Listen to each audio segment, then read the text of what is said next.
সেদিন রহিম ক্লাস শেষ করেই সেই স্কুলের ঘাটে দাঁড়ায় থাকতো, কারণ স্কুল ছুটিয়ে গেছে, হয়তো সে তানিয়াকে দেখতে পাবে।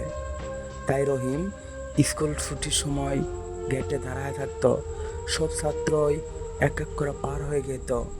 আর তানিয়ার একটা বেস্ট ফ্রেন্ড ছিল, সে কখনোই রহিমকে বলেনি যে তানিয়া বাড়িতে চলে গিয়েছে।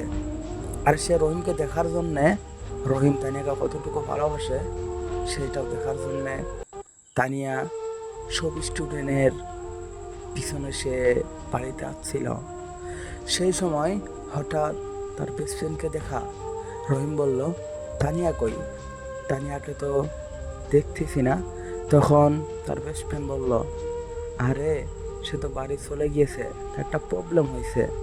তখন রহিম বলল, তুমি তো আমাকে আগেই বলতে পারতে, এমনিতেই অনেক সময় লস করলাম।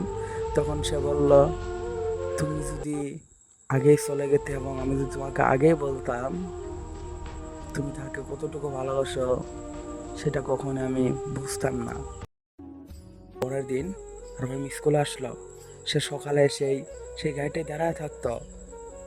এমনি স্কুল সময়ে সবাই একে একে আসতে শুরু করলো। হঠাৎ তানিয়াও চলে এলো। তানিয়াকে দেখে রহিম অনেক আনন্দ পেল। সে আবার ক্লাসে চলে গেল।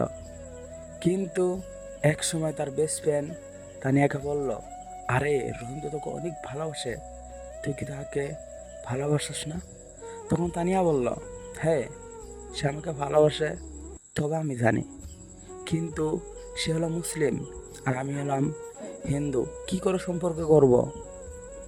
তখন তার বেস্ট ফ্রেন্ড রহিমকে বলল, আর কথাটা তো সত্যি, সে আমাকে বলল সে হিন্দু আর তুমি মুসলিম, তোমার সঙ্গে কি করে সম্পর্ক করবে?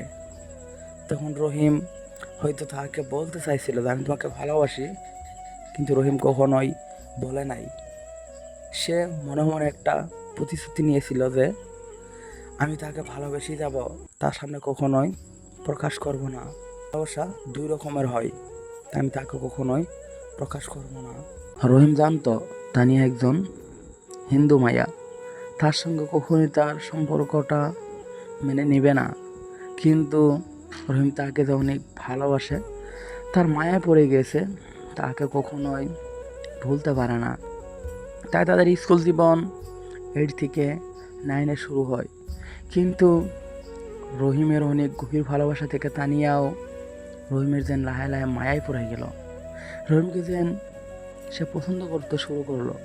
কিন্তু পছন্দ করলে কি হবে, সমাজ তো এটা কখনোই মেনে নিবে না।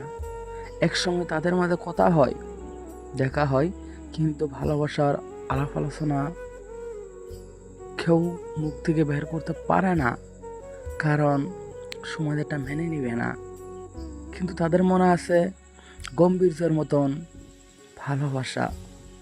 তাই ভালোবাসা কখনোই চোখ দেখা হয় না, ভালোবাসা কখনোই চেহারা দেখা হয় না, ভালোবাসা হয় মন থেকে।